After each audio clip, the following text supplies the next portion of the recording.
Hello dear students, welcome to gateway classes. हम data structure पढ़ रहे हैं और डेटा स्ट्रक्चर में अब तक हम जो डेटा स्ट्रक्चर की बेसिक टर्मिनोलॉजीज हैं उनके बारे में बात कर चुके हैं। उसके बाद हमने ये समझा था कि डेटा स्ट्रक्चर क्या होता है और नेक्स्ट लेक्चर में हमने ये पढ़ा था। उसके बाद डेटा स्ट्रक्चर पढ़ने के बाद कि डेटा स्ट्रक्चर क्या होता है उसके बाद हमने सीखा था classification of data structure. Data structure की कौन कौन सी कैटेगरीज हैं। आज हम पढ़ेंगे possible operation which can be performed on data structures. कौन कौन से वो ऑपरेशंस हैं जो डेटा स्ट्रक्चर के ऊपर हम परफॉर्म कर सकते हैं। So let us start the discussion possible operations on data structures. सबसे पहला ऑपरेशन है क्रिएट ऑपरेशन। क्रिएट ऑपरेशन का क्या मतलब है? Reserving memory space during compile time और रन टाइम।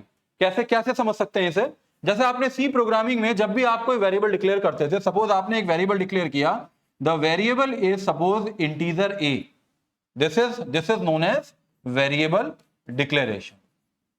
वेरिएबल डिक्लेरेशन ये कमेंट बनाने का तरीका है सी में।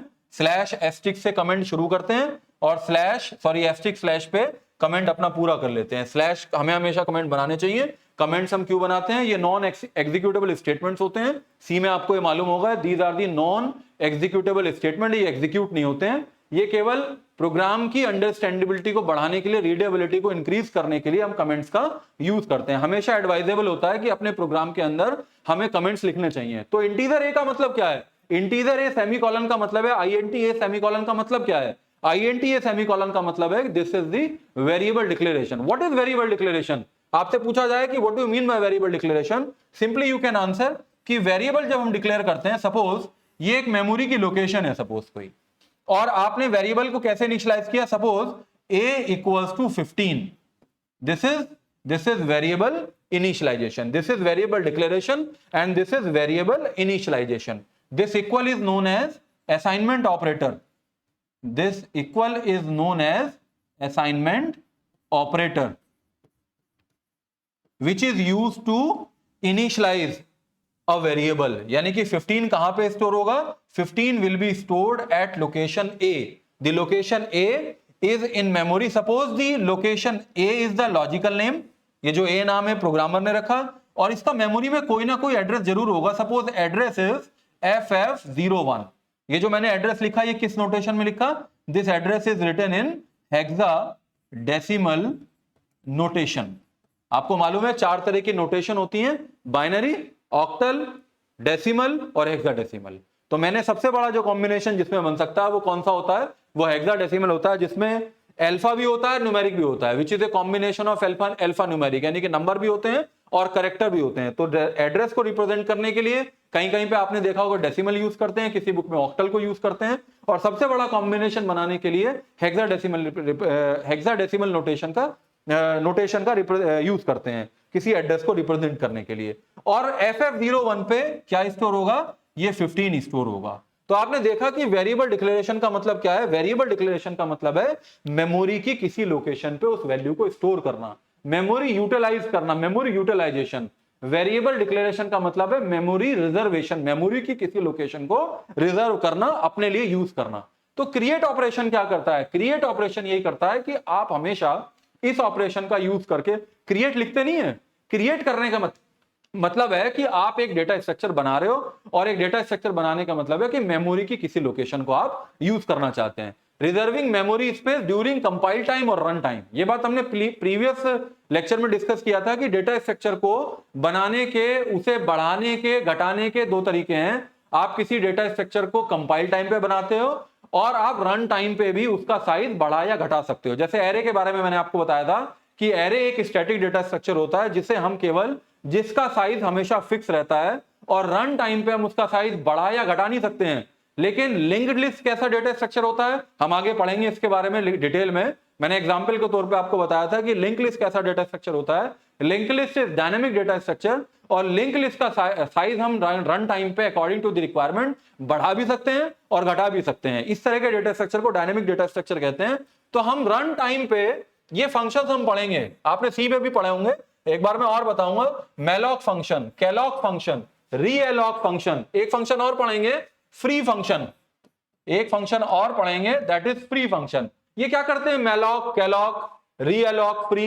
ये जो malloc फंक्शन है मेमोरी एलोकेशन के लिए यूज होता है, कैलॉग भी मेमोरी एलोकेशन के लिए यूज होता है, रीएलॉग भी मेमोरी एलोकेशन के लिए यूज होता है, लेकिन कब? रन टाइम पे। डायनेमिक मेमोरी एलोकेशन फंक्शन कहलाते हैं ये। लाइब्रेरी फंक्शंस हैं डायनेमिकली डेटा को बनाने के, डेटा स्ट्रक्चर को बनाने के लिए डायनेमिकली रन टाइम पे किसी डेटा स्ट्रक्चर के लिए मेमोरी एलोकेट करने के लिए हम malloc फंक्शन का, कैलॉग फंक्शन का, कुछ डिफरेंस है, डिफरेंस के बारे में बात करेंगे, या रीएलॉग फंक्शन का यूज करते हैं। और फ्री कैसा फंक्शन है? Free is dynamic memory D allocation function. ऐसा नहीं है कि हमेशा आप डेटा स्ट्रक्चर बनाते जा रहे हैं, बनाते जा रहे हैं, बनाते जा रहे हैं। एक एडवाइस है, एक एफिशिएंट तरीका है कि मेमोरी यूज करने के बाद आपको मेमोरी को डी एलोकेट भी करना चाहिए, फ्री भी करना चाहिए। उसके लिए हम सी में कौन सा फंक्शन यूज करते हैं? फ्री फंक्शन का हम यूज करते हैं। आगे इसके बारे में हम डिटेल में बात करेंगे। क्रिएट फंक्शन से मेमोरी को एलोकेट करने का काम करते हैं। In C programming language variable declaration is as follows. मैंने बता दिया ये वेरिएबल डिक्लेरेशन का तरीका है। This variable declaration create space for variable a which store integer type of value or data। यानी कि वेरिएबल डिक्लेरेशन का मतलब है आप किसी डेटा स्ट्रक्चर को, या वेरिएबल डिक्लेरेशन का मतलब या डेटा स्ट्रक्चर को डिक्लेयर करने का मतलब है, उसे यूज करने का मतलब है कि आप उसके लिए मेमोरी के अंदर कोई लोकेशन या एक लोकेशन या एक से ज्यादा लोकेशन को रिजर्व कर रहे हैं, यूज करने वाले हैं। तो ये कौन सा ऑपरेशन है? ये किसी भी डेटा स्ट्रक्चर के ऊपर आप परफॉर्म कर सकते हो। आगे हम सीखेंगे कि किसी डेटा स्ट्रक्चर के ऊपर क्रिएट ऑपरेशन कैसे परफॉर्म करते हैं, लेकिन ये this is the possible operation on data structure. आगे चलते हैं और कौन सा ऑपरेशन है इन सी प्रोग्रामिंग लैंग्वेज। ये मैं बताऊंगा आपको। malloc का मतलब है malloc साइज। malloc का मतलब है this function dynamically allocate A portion of memory of specified size. जो साइज आपने लिखा, सपोज आपने 5 लिखा, तो 5 बाइट्स आप इसके थ्रू एलोकेट कर सकते हैं। Return a pointer where the data item is stored in memory. और ये फंक्शन क्या रिटर्न करता है? सपोज आपने एक साथ 10 लोकेशन स्टोर की, एक साथ 10 लोकेशन आप यूज कर रहे हैं, तो पहले वाले का जो एड्रेस है, पहले वाले का एड्रेस मतलब वो जो पहले वाले का पॉइंटर है, पॉइंटर क्या होता है? Pointer are the special type of variable which is used to store the address of another variable. Address के साथ काम करना है तो आपको इसके बारे में पढ़ना पड़ेगा, मैं आपको बताऊंगा, क्योंकि कोई भी प्रोग्राम बनाने से पहले मैं शुरुआत से आपको बताऊंगा स्ट्रक्चर कैसे बनाते हैं, डायनामिकली मेमोरी एलोकेट कैसे करते हैं, और पॉइंटर का यूज करके हम उन्हें एक्सेस कैसे करते हैं। तो ये सब मैं आपको बताने वाला हूं। तो malloc फंक्शन से हम डायनामिकली मेमोरी एलोकेट करने का काम करते हैं। ये क्रिएट फंक्शन के द्वारा हम यूज करते हैं। अगला फंक्शन क्या है? ट्रैवर्स फंक्शन है। ये जो अगला ऑपरेशन क्या है? That is traverse operation. Traverse का मतलब है घूमना, ट्रैवर्स का मतलब है विजिट करना। जैसे मैं एक एरे डिक्लेयर करता हूं, मैं हमेशा एरे का एग्जांपल लेता हूं, बहुत आसानी से हम समझ सकते हैं। Suppose we have an array of 5 elements and suppose we have initialize these 5 elements by 11, 2, 3, 4 and 66। Suppose these are the values. 11 कहां पे स्टोर होगा? 0 पे स्टोर होगा। 2 कहां पे स्टोर होगा? 1 इंडेक्स पे स्टोर होगा। ये 2 इंडेक्स पे स्टोर होगा। ये 3 इंडेक्स पे स्टोर होगा। ये 4 इंडेक्स पे स्टोर होगा। इस तरीके से ये अलग अलग इंडेक्सेस के ऊपर ये वैल्यूज एरे की स्टोर होंगी। तो ट्रैवर्स का मतलब क्या है? ट्रैवर्स का मतलब ये है, सपोज एक एरे आपने डिक्लेयर किया, तो ट्रैवर्स का मतलब है हर एक एलिमेंट को एक्सेस करना। कैसे करेंगे? आप एक फॉर लूप लगाएंगे। जब आई की वैल्यू सबसे पहले 0 होगी, फिर कंडीशन चेक होगी i less than 5। i less than 5 mean 0 less than 5। अब ये कंडीशन या तो ट्रू होगी या फॉल्स होगी। इफ इट इज ट्रू, अगर ये कंडीशन ट्रू है, सबसे पहले ये एग्जीक्यूट होगा, फिर ये एग्जीक्यूट होगा। अगर ये कंडीशन ट्रू होती है, if this condition is true, it will execute this printf statement. printf में क्या लिखा है? ai को प्रिंट कर दीजिए। Suppose this is the output screen, तो ai का मतलब है किसे प्रिंट कर देगा? ai का मतलब है a0 को प्रिंट कर देगा। a0 का मतलब क्या है? 11 को प्रिंट कर देगा। तो कहां प्रिंट हो जाएगा? 11 प्रिंट हो जाएगा। फिर i प्लस प्लस करेगा। i प्लस प्लस का मतलब है i की वैल्यू 0 से कितनी हो जाएगी? 1 हो जाएगी। यहां से वापस जाएगा, फिर चेक करेगा 1 less than 5, condition is true और false, condition is true, then it will print a1। a1 का मतलब है 2 को प्रिंट कर देगा। अगर मैं नेक्स्ट स्लैश n यहां यूज करूंगा तो नेक्स्ट लाइन में प्रिंट कर देगा। फिर यहां से वापस जाएगा, प्लस प्लस करके i की वैल्यू 2 हो जाएगी। फिर कंडीशन चेक करेगा 2 less than 5, condition is true, yes 2 is less than 5, condition is true, then it will print ai। ai का मतलब है ai का मतलब है a2 को प्रिंट करेगा, 3 आ जाएगा। फिर a4 a3 को प्रिंट करेगा, यानी 4 आ जाएगा। फिर होने के बाद फिर वापस जाएगा और i की वैल्यू i प्लस प्लस से पहले एग्जीक्यूट होगा, 5 हो जाएगी। सॉरी, i की वैल्यू कितनी हो जाएगी? i की वैल्यू 4 हो जाएगी। पहले 3 होगी, फिर 4 होगी, और उसके बाद 0 से 1 2 3 4, जब i की वैल्यू 4 हो जाएगी तो वापस जाएगा 4 less than 5, 4 less than 5, yes 4 less than 5 होता है, this condition is again true. If it is true it will print in next line ai। ai का मतलब है a 4 को प्रिंट कर देगा, 66 हो जाएगा, वापस जाएगा i प्लस प्लस होके, पहले i की वैल्यू कितनी हो जाएगी, i की वैल्यू कितनी हो जाएगी, i की वैल्यू 5 हो जाएगी। i की वैल्यू कितनी हो जाएगी, i की वैल्यू, यहां i की वैल्यू कितनी थी 4 थी, यहां i की वैल्यू कितनी हो जाएगी 5 हो जाएगी, और 5 less than 5 condition is false. जब ये कंडीशन फॉल्स होगी तो लूप से ये बाहर आ जाएगा। लूप क्या है, लूप यहां से शुरू हो रहा है और यहां पे खत्म हो रहा है। ये किसका बंद है, ये मेन फंक्शन का बंद है। इससे पहले हम क्या लिखते हैं प्रोग्रामिंग के अंदर, हम यहां लिखते हैं वॉइड मेन फंक्शन। तो ये क्या ऑपरेशन है, आपने पूरे एरे को प्रोसेस किया, ये मतलब है। ये क्या मतलब है कि आपने 1 बाय 1 हर एक एलिमेंट को लोकेशन 0 से लेके उसकी लास्ट लोकेशन तक एग्जैक्टली वंस आपने ट्रेवर्स किया। Accessing of individual data elements of A data structure, किसी डेटा स्ट्रक्चर के हर एक एलिमेंट को एक्सेस करने का मतलब क्या होता है, दैट इज ट्रेवर्स ऑपरेशन। कोई भी डेटा स्ट्रक्चर बनाएंगे हमेशा ट्रेवर्स ऑपरेशन का हम यूज करेंगे। आगे चलते हैं, इंसर्शन ऑपरेशन। इंसर्शन का मतलब क्या है, सपोज मेरे पास एक एरे है, बहुत इंपॉर्टेंट डेटा स्ट्रक्चर है एरे, इससे सभी बातें समझ में आने वाली हैं। Suppose we have an array of 5 element. फिर से वही बात कि सपोज ये एरे जो है इस तरीके से मेमोरी के अंदर रिप्रेजेंट करेंगे। 0 लोकेशन पे क्या है, सपोज 11 है, फिर वो 12 है, सपोज ये 44 है, सपोज 5 है और ये 9 है। ये 1 लोकेशन हो गई, ये 2 हो गई, ये 3 हो गई, ये 4 हो गई। मैंने इस तरीके से इसे इनिशियलाइज किया हुआ है। A5 इक्वल्स टू ऐसे लिखा है 11, उसके बाद है 12, then 44, then 5, then 9, curly braces close, semicolon. C के अंदर इस तरीके से variable declaration and array declaration and initialization at the same time. और ये इनिशियलाइजेशन इस तरीके से मेमोरी के अंदर रिप्रेजेंट करेंगे, ये कॉन्टिग्यूअस मैनर में स्टोर होगा। तो इंसर्शन का क्या मतलब है, इंसर्शन ऑपरेशन क्या कहता है, इंसर्शन कहता है कि इसको बनाने के बाद, इसको क्रिएट करने के बाद, अगर आप ये चाहते हो कि मुझे इसके अंदर कुछ और इंसर्ट करना है, तो पहले आप पूछोगे यूजर से कि भाई मुझे बताओ आपको इसके अंदर और क्या इंसर्ट करना है। वो कहता है सपोज इसके अंदर मुझे एक आइटम है, ये एक वेरिएबल में वैसे ही ले रहा हूं, एक आइटम है, सपोज आइटम है 55, ठीक है, पूछ लिया आपने कि भाई ये आइटम मैं इंसर्ट करना चाहता हूं। फिर आप ये पूछोगे कि आप किस लोकेशन पे इंसर्ट करना चाहते हो। सपोज यूजर कहता है कि मुझे 3 पे इंसर्ट करना है, तो इंसर्ट ऑपरेशन परफॉर्म करने के बाद, इस ऑपरेशन को आफ्टर परफॉर्मिंग दी इंसर्ट ऑपरेशन, एरे क्या हो जाएगा, सबसे पहले तो डेटा स्ट्रक्चर, ये किसी भी डेटा स्ट्रक्चर पे हो सकता है। एरे में क्या होगा, सबसे पहले तो जो इसका साइज n था, यानी कि जो इसका साइज 4 था, अब उसका साइज क्या हो जाएगा, n+1 हो जाएगा,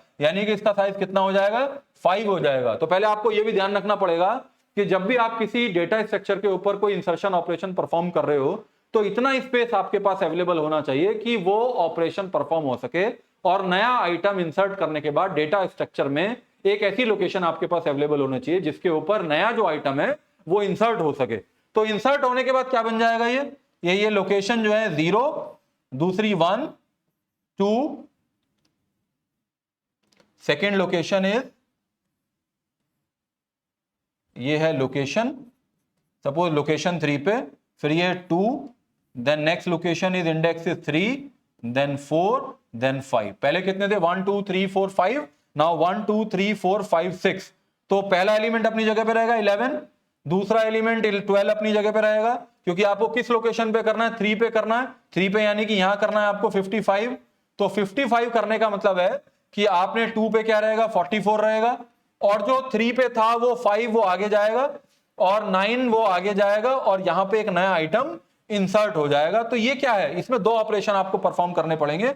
सबसे पहले आपको 5 को यहां पे लाना पड़ेगा, 4 को आपको एलिमेंट यहां लाना पड़ेगा, और फिर ये जब लोकेशन आपके पास मिल जाएगी, एक ये जगह आपको मिलेगी, तब आप यहां पे क्या कर सकते हो, आप इंसर्ट ऑपरेशन को यहां पे परफॉर्म कर सकते हो। तो ये मतलब है इंसर्शन का। इंसर्शन का मतलब है ऑलरेडी डेटा स्ट्रक्चर आपके पास है और उसके अंदर आप कोई नया आइटम इंसर्ट करने वाले। बहुत अच्छा ऑपरेशन है, सभी डेटा स्ट्रक्चर के ऊपर हम ये परफॉर्म करेंगे, इसकी एल्गोरिथम लिखेंगे, इसका प्रोग्राम लिखेंगे। चलिए आगे बढ़ते हैं। डिलीशन का क्या मतलब है, डिलीशन बिल्कुल इसके अपोजिट है। डिलीशन का मतलब कुछ ऐसे है कि जैसे अब आपके पास सबसे पहले n एलिमेंट्स हैं, एरे के ऊपर ही बता देता हूं डिलीशन को। सपोज एन एलिमेंट है, सबसे पहले डेटा स्ट्रक्चर का साइज 1 से डिक्रीज हो जाएगा और किसी भी आइटम को आप वहां से निकाल देंगे। वहां से निकाल देने का मतलब क्या है कि आप निकालने के बाद उस लोकेशन को फ्री भी कर सकते हैं, आप उसे डीएलोकेट भी कर सकते हैं। तो डिलीशन ऑफ इंसर्शन ऑपरेशन के बाद नेक्स्ट एलिमेंट है ऑपरेशन है डिलीशन, डिस्ट्रॉय और फ्री मेमोरी ब्लॉक। फ्री का मतलब है जो एलोकेशन आपने किया था आप उसे डीलोकेट करने वाले हैं। ऑप्शनल होता है, अच्छी प्रोग्रामिंग करनी है तो आपको हमेशा फ्री ऑपरेशन परफॉर्म करना चाहिए। अगर डेटा स्ट्रक्चर के साथ आप काम कर चुके हैं, अब आपको फर्दर उसके साथ काम नहीं करना है, उसकी किसी लोकेशन को यूज नहीं करना है, तो you can perform this free operation in C programming for deallocation purpose. Helps in efficient use of memory, आप मेमोरी का वेस्टेज से बचते हैं अगर आप फ्री ऑपरेशन परफॉर्म करते हैं, डीएलोकेशन करते हैं। In C programming free operation is used to deallocate the memory dynamically allocated by malloc. कोई मेमोरी आपने एलोकेशन की है यानी कि इंसर्ट ऑपरेशन परफॉर्म किया मेलॉक फंक्शन का यूज करके, आप फ्री ऑपरेशन का यूज करके आप उस मेमोरी को फर्दर जो कि आपको यूज नहीं करना है तो आप उसे डीलोकेट भी कर सकते हैं। This is the meaning of deletion operation. आगे चलते हैं, अपडेट और मॉडिफाई। आप किसी भी वैल्यू को अकॉर्डिंग टू द रिक्वायरमेंट, एक डेटा स्ट्रक्चर बनाने के बाद आप किसी वैल्यू को किसी लोकेशन को, किसी डेटा स्ट्रक्चर की किसी लोकेशन को आप किसी नई वैल्यू के साथ, किसी नए डेटा एलिमेंट के साथ, किसी नए डेटा आइटम के साथ, किसी नई डेटा के साथ, नई इंफॉर्मेशन के साथ उस पर्टिकुलर लोकेशन पे जाके आप उसे अपडेट भी कर सकते हैं या मॉडिफाई भी कर सकते हैं। सर्च ऑपरेशन बहुत इंपॉर्टेंट है, आपके एग्जाम में हमेशा पूछा जाएगा। सर्चिंग का मतलब है आप किसी डेटा आइटम को, किसी डेटा आइटम की लोकेशन को मेमोरी के अंदर कहां पे वो स्टोर है, डेटा स्ट्रक्चर के अंदर स्टोर है, आप उसे सर्च करते हैं। दो बेसिक बहुत इंपॉर्टेंट बहुत फेमस एल्गोरिथम है सर्चिंग की। एक एल्गोरिथम है लीनियर सर्च और एक एल्गोरिथम है बाइनरी सर्च। हम बात करेंगे इनके बारे में, बहुत इंपॉर्टेंट टॉपिक है linear search and second is binary search. जब सर्चिंग टॉपिक आएगा इसके बारे में बात करेंगे। हर एक डेटा स्ट्रक्चर के ऊपर ही ऑपरेशन हम परफॉर्म कर सकते हैं कि किसी डेटा स्ट्रक्चर को बनाने के बाद पर्टिकुलर एलिमेंट की लोकेशन क्या है, वो मेमोरी में कहां पे स्टोर है, वो कौन सा एलिमेंट है, उसके लिए हम कौन सा ऑपरेशन परफॉर्म करते हैं, सर्चिंग। सर्चिंग भी दो तरह की, लीनियर होती है और बाइनरी होती है। लीनियर कैसे, सपोज एक एरे है मेरे पास, उसकी वैल्यू है 1, 22, 33, 44 और 5। या तो जो आइटम आप सर्च करना चाह रहे हैं वो डेटा स्ट्रक्चर के अंदर होगा, अगर वो नहीं है तो आपका आंसर क्या आएगा कि data is not available is in data structure. जो डेटा स्ट्रक्चर आपने यूज किया उसके अंदर जो आइटम आप सर्च कर रहे हो वो नहीं है, या तो वो सक्सेसफुल होगा, सक्सेसफुल का मतलब है जो आप सर्च कर रहे हो वो आपको मिल गया है, या वो आपको नहीं मिलेगा, इसका मतलब सर्च ऑपरेशन इज अनसक्सेसफुल। तो जैसे सपोज मुझे इसके अंदर, मैंने यूजर से पूछा भाई क्या ढूंढना है, आप मुझे बताइए आप क्या ढूंढना चाहते हैं, वो कह रहे हैं मुझे 55 ढूंढ के बताओ। कैसे ढूंढोगे लीनियर सर्च में, पहले अपने डेटा को, अपने आइटम को 1 से कंपेयर करोगे, फिर इसे 22 से कंपेयर करोगे, 32 से कंपेयर करोगे, 44 से कंपेयर करोगे, 55 से कंपेयर करोगे। पूरा डेटा स्ट्रक्चर ट्रेवर्स करने के बाद आपको यह पता चलेगा जो मुझे ढूंढना है वो किसी से भी मैच नहीं हुआ। अगर ये आप तरीका लगाते हो सर्चिंग का 1 by 1 comparison with the data structure elements, this way of searching is known as linear search. Binary search में कुछ ऐसा करते हैं, पहले हम उसे 2 पार्ट में डिवाइड कर देते हैं, फिर इसे आधे में सर्च करते हैं। और बाइनरी सर्च के लिए एक रेस्ट्रिक्शन भी होती है, बाइनरी सर्च के लिए एक कंडीशन भी है कि बाइनरी सर्च आप उसी डेटा के ऊपर लगा सकते हो जिसमें डेटा एक सॉर्टेड मैनर में हो, अरेंज हो, असेंडिंग ऑर्डर में हो या डिसेंडिंग ऑर्डर में। इसके बारे में हम बात करेंगे। सॉर्ट ऑपरेशन क्या होता है, असेंडिंग का क्या मतलब है, डिसेंडिंग का क्या मतलब है, थोड़ा थोड़ा आइडिया आपको होगा, लेकिन जैसे ही टॉपिक आएगा आपको बिल्कुल आइडिया होने वाला है।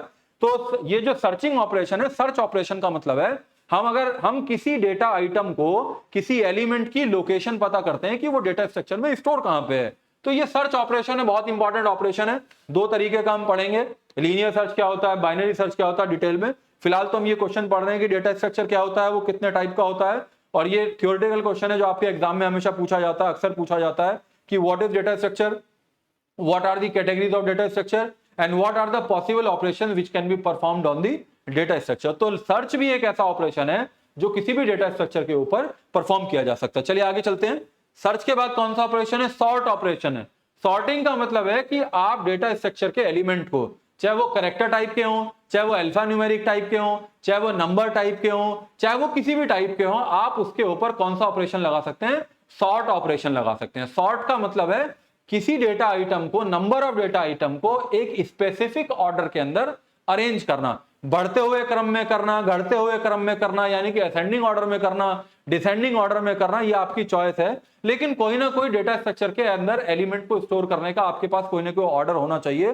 तो इस तरह के ऑपरेशन को जब हम किसी डेटा स्ट्रक्चर के ऊपर सॉर्ट ऑपरेशन लगाते हैं तो या तो वो असेंडिंग ऑर्डर में सॉर्ट हो जाता है या डिसेंडिंग ऑर्डर में अरेंज हो जाता है। इस ऑपरेशन को हम सॉर्ट ऑपरेशन कहते हैं। बहुत एक बड़ा चैप्टर है, बहुत इंपॉर्टेंट चैप्टर है। क्वेश्चन पेपर के अंदर इस सॉर्ट ऑपरेशन से बहुत सारे क्वेश्चन आते हैं। इसकी बहुत सारी एल्गोरिथम है, जैसे किसी डेटा स्ट्रक्चर को सॉर्ट करने के बहुत सारी एल्गोरिथम है। जैसे कुछ एग्जांपल है मैं बता देता हूं, जैसे कि एक बबल सॉर्ट है, ये डेटा को सॉर्ट करने का तरीका है। जैसे कि एक क्विक सॉर्ट है, जैसे कि एक मर्ज सॉर्ट है, जैसे कि एक रेडिक्स सॉर्ट है, एक हीप सॉर्ट है, सिलेक्शन सॉर्ट है, इंसर्शन सॉर्ट है। ये वो लिख रहा हूं मैं जैसे आपके सिलेबस में है, लास्ट टॉपिक है आपके सिलेबस का। तो बहुत इजी होता है, बिल्कुल घबराने की जरूरत नहीं है, बहुत इंटरेस्ट आपको आने वाला है, क्योंकि जितनी भी सॉर्टी एल्गोरिथम है ये सब हम एल्गोरिथम के थ्रू इंप्लीमेंट करेंगे सी प्रोग्रामिंग के अंदर। मैं हर एक एग्जाम्पल को आपको, जैसे मैंने अभी ट्रेवर्स का ऑपरेशन आपको सिखाया था, हर एक पॉइंट को मैं बिल्कुल अच्छे तरीके से बिल्कुल डीप में जाके एक्सप्लेन करूंगा। और डेटा स्ट्रक्चर पढ़ने के बाद आप सी प्रोग्रामिंग में और डेटा स्ट्रक्चर में बिल्कुल एक्सपर्ट होने वाले हैं। तो ये सारी एल्गोरिथम मैं आपको सिखाऊंगा कि बबल सॉर्ट का यूज करके कैसे हम नंबर को अरेंज करते हैं, असेंडिंग ऑर्डर में करें या डिसेंडिंग ऑर्डर में करें, कैसे क्विक सॉर्ट लगाते हैं, मर्ज सॉर्ट का क्या कॉन्सेप्ट है, रेडिक्स सॉर्ट का क्या कॉन्सेप्ट है, हीप सॉर्ट क्या होता है, सिलेक्शन सॉर्ट क्या होता है, इंसर्शन सॉर्ट क्या होता है, तो सब पढ़ने वाले हैं। फिलहाल तो आपको एग्जाम में जब ये क्वेश्चन आएगा कि सॉर्ट ऑपरेशन क्या है, just you will write sort operation is used to arrange the data item in ascending or descending order. Various sorting algorithms are available, for example bubble sort, quick sort, merge sort, radix sort, heap sort, selection sort, insertion sort। तो ये कौन सा operation है, sort operation है। चलिए आगे चलते हैं। अगला ऑपरेशन है कॉन्केटिनेशन। बहुत अच्छा ऑपरेशन है। कॉन्केटिनेशन का मतलब है दो डेटा स्ट्रक्चर को आपस में जोड़ना। बहुत सिंपल ऑपरेशन है।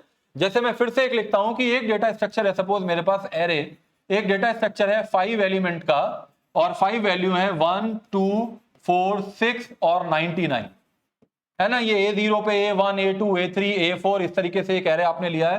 सपोज एक डेटा स्ट्रक्चर आपने एक एरे और लिया है, उसका नाम है B2। उसमें कितने एलिमेंट है, 2 एलिमेंट है, सपोज 22 और 9। तो कॉन्केटिनेशन का मतलब क्या है, कॉन्केटिनेशन का मतलब है आपके पास एक तीसरा डेटा स्ट्रक्चर आ जाएगा जो कम से कम कितने एलिमेंट का होना चाहिए, वो 7 एलिमेंट का होना चाहिए। तो कॉन्केटिनेशन करते हुए हमेशा इस बात का हमें ध्यान रखना होता है कि जब हम कॉन्केटिनेट कर रहे हैं तो तीसरा डेटा स्ट्रक्चर जिसमें हम कॉन्केटिनेटेड दो डेटा स्ट्रक्चर को स्टोर करते हैं, कॉन्केटिनेशन करने के बाद जो हमें डेटा मिलता है उसका साइज कितना होगा, वो उतना होगा जो n प्लस m के बराबर होगा। n क्या होगा, n है साइज फर्स्ट डेटा स्ट्रक्चर का, n क्या होगा, साइज है सेकंड डेटा स्ट्रक्चर का। यानी कि जो क्या मिलेगा इस एग्जांपल के अंदर, 5 + 2 = तीसरे डेटा स्ट्रक्चर का साइज क्या होना चाहिए, वो इतना होना चाहिए जिससे कि कॉन्केटिनेट करने के बाद दोनों डेटा स्ट्रक्चर के जो आइटम्स हैं, एलिमेंट हैं, उन्हें तीसरे डेटा स्ट्रक्चर के अंदर जगह मिल जाए। तो कॉन्केटिनेट करने के बाद सिंपल क्या होगा, एक नया डेटा स्ट्रक्चर बनेगा 1 2 4 6 99 22 and 9। This is the concatenation operation on data structure. तो इसका हम एल्गोरिथम पढ़ेंगे, कॉन्केटिनेट कैसे करेंगे, फिर उस एल्गोरिथम के बेस पे हम एक प्रोग्राम इंप्लीमेंट करेंगे। क्वेश्चन आ सकता है एग्जाम में कि how to concatenate 2 data structure, for example we want to concatenate 2 arrays, तो कैसे उसका एल्गोरिथम होगा और कैसे प्रोग्राम होगा। एग्जाम के अंदर इस तरह से क्वेश्चन पूछा जा सकता है। यहां पे तो केवल ये जानना था आपको कि what is concatenation operation to join 2 और मोर डेटा स्ट्रक्चर इनटू 1। दो डेटा स्ट्रक्चर को ज्वाइन करना, ज्वाइनिंग करना इनटू 1 ऑपरेशन, 1 डेटा स्ट्रक्चर के अंदर, that operation is known as concatenation operation. चलिए आगे चलते हैं। Next operation is merge operation. इसे ध्यान रखना है, बहुत इंपॉर्टेंट ऑपरेशन है मर्ज ऑपरेशन, एग्जाम के अंदर पूछा जाता है। मर्ज का क्या मतलब है, मैं फिर से वो एग्जांपल लेता हूं। सपोज एक डेटा स्ट्रक्चर है मेरे पास A2। मर्ज ऑपरेशन ये कहता है कि merge operation is used to merge और join 2 sorted data structure into 3rd sorted data structure. बहुत ध्यान से मेरी बात सुनिएगा, दो, क्योंकि मर्ज करने का कोई आपका पर्पस है। मर्ज आप क्यों करना चाहते हैं, जैसे कि मैं किसी स्टूडेंट्स की लाइन में देखता हूं कि स्टूडेंट को अपना एग्जाम फॉर्म जमा करना है, तो वो एक लाइन में लगे हुए हैं, लेकिन काम को जल्दी करने के लिए हमने क्या कहा कि भाई आधे लोग उस लाइन में चले जाएं और आधे इस लोग लाइन में आ जाएं।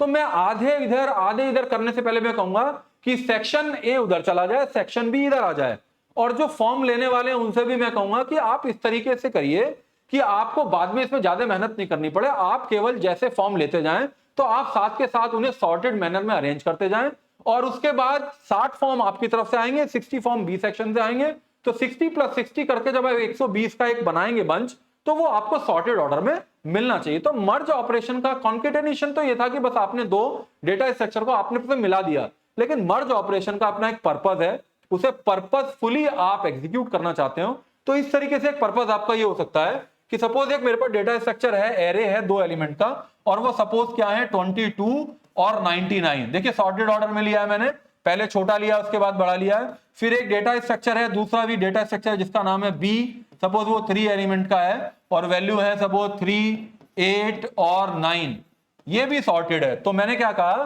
Process to concatenate 2 sorted arrays into 3rd sorted array, यानी कि process to concatenate 2 sorted data structures into 3rd sorted data structure. Array का एग्जांपल ले लिया मर्ज के लिए मैंने, पहला एरे 2 एलिमेंट का, तीसरा एरे 3 एलिमेंट का, तो तीसरा जो मुझे मिलेगा वो जो डेटा स्ट्रक्चर सी एरे मिलेगा वो कम से कम कितने एलिमेंट का होना चाहिए, वही दूसरी बात n + m का होना चाहिए।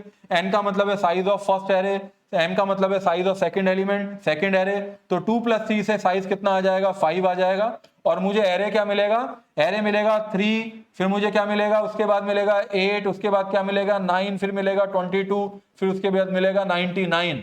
तो मुझे ऐसा कोई लॉजिक लगाना पड़ेगा, ऐसा एल्गोरिथम लिखना पड़ेगा जिससे कि मैं बनाते हुए एरे को बनाते हुए तीसरा डेटा स्ट्रक्चर बनाते हुए मुझे इस तरीके से उस पोजीशन के अंदर उसके ऊपर प्लेस करना है जिससे कि बनते हुए वो सॉर्टेड ऑर्डर के अंदर प्लेस हो। मैं इन दोनों को कंपेयर करूंगा, जो छोटा या बड़ा होगा असेंडिंग डिसेंडिंग के हिसाब से उसे प्लेस करूंगा, फिर इससे करूंगा, फिर इससे करूंगा, फिर इसे करूंगा, ऐसे करूंगा, ऐसे में कोई लॉजिक लगाऊंगा, ऐसे में कोई एल्गोरिथम यूज करूंगा मर्ज करने के लिए। तो मर्ज क्या होता है, merge is the process operation to concatenate 2 sorted array, याद रखिए हमेशा 2 sorted array into 3rd sorted array.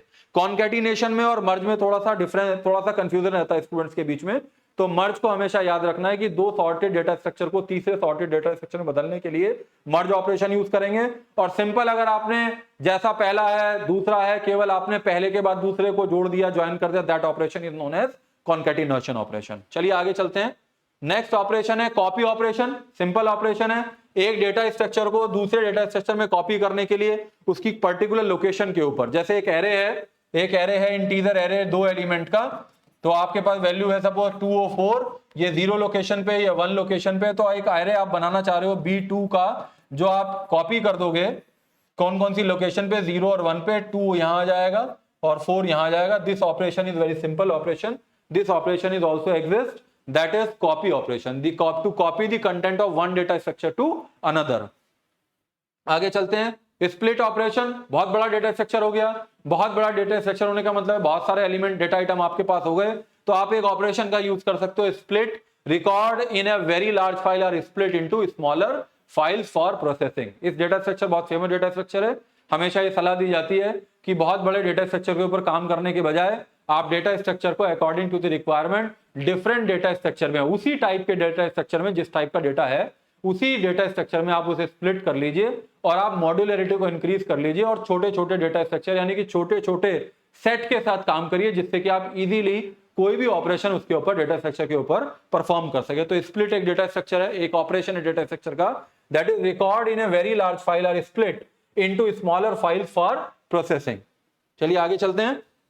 Next is reverse, very simple operation it is, that is you have a data structure, अगर आप उसे रिवर्स करना चाहते हैं, उसके सारे आइटम को रिवर्स करना चाहते हैं, यानी कि जो आइटम सबसे बाद में आया था, जो एलिमेंट सबसे बाद में आया था, जो वैल्यू सबसे बाद में आई थी वो पहली वैल्यू बन जाए, जो सेकंड लास्ट थी वो सेकंड हो जाए, जो थर्ड लास्ट थी वो थर्ड वैल्यू हो जाए, एंड सो ऑन। उसके लिए आप कौन सा ऑपरेशन यूज कर सकते हो, that operation is known as reverse operation. Reverses the order of elements of a given data structure, किसी डेटा स्ट्रक्चर के एलिमेंट्स का ऑर्डर चेंज कर देंगे, जस्ट अपोजिट कर देंगे, that operation is known as reverse operation on data structure.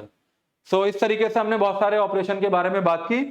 कौन कौन से ऑपरेशन को मैंने बताया, सबसे पहले डेटा स्ट्रक्चर को क्रिएट करेंगे, इंसर्ट ऑपरेशन बहुत इंपॉर्टेंट है, एग्जाम में पूछा जाता है। क्रिएट के बाद, इंसर्शन के बाद हर एक डेटा स्ट्रक्चर को ट्रेवर्स करना आपको आना चाहिए कि किसी भी ट्री को कैसे ट्रेवर्स करेंगे, लिंक लिस्ट को ट्रेवर्स ऑपरेशन कैसे परफॉर्म करेंगे, एरे के ऊपर ट्रेवर्स के ऑपरेशन कैसे परफॉर्म करेंगे। फिर आपने उसके बाद देखा डिलीट करना आपको आना चाहिए किसी डेटा स्ट्रक्चर को बनाने के बाद, किसी वैल्यू को उसकी किसी पर्टिकुलर लोकेशन पे जो डेटा आइटम स्टोर है कैसे डिलीट करेंगे, मर्ज कैसे करेंगे, कॉन्केटिनेट कैसे करेंगे, रिवर्स कैसे करेंगे, स्प्लिट ऑपरेशन कैसे परफॉर्म करेंगे। तो आज हमने सीखा कि डेटा स्ट्रक्चर के ऊपर कौन कौन से ऑपरेशन पॉसिबल हैं। ये पूरा आपका क्वेश्चन हो गया, what is data structure, what are different categories of data structure and what are the possible operation which can be performed on data structure। ये पूरा लॉन्ग क्वेश्चन है जो आपके एग्जाम में पूछा जा सकता है। नेक्स्ट जो हमारा लेक्चर होगा उसमें हम बात करेंगे introduction to different data structure. एक पूरा आइडिया लेंगे कि इस कोर्स के अंदर जो डेटा स्ट्रक्चर है उसके अंदर कौन कौन से डेटा स्ट्रक्चर हम आगे पढ़ने वाले हैं, उनका थोड़ा थोड़ा आइडिया लेंगे, क्योंकि ये क्वेश्चन ये भी आ सकता है कि explain different type of data structure. तो हम पढ़ेंगे उसके बारे में कि कौन कौन से डेटा स्ट्रक्चर है, थोड़ा थोड़ा आइडिया लेंगे, उनका क्या प्रॉपर्टीज है, कैसे वो बनाए जाते हैं और कैसा उनका मेमोरी ऑर्गेनाइजेशन होता है। अब मुझे लग रहा है कि आप लोगों को समझ में आ रहा होगा। आप वीडियो को पॉज करके दोबारा से सुन सकते हैं, अपने नोट्स अपने आप बना सकते हैं, जिससे कि पेपर में आपको कोई दिक्कत ना आए। Thank you very much.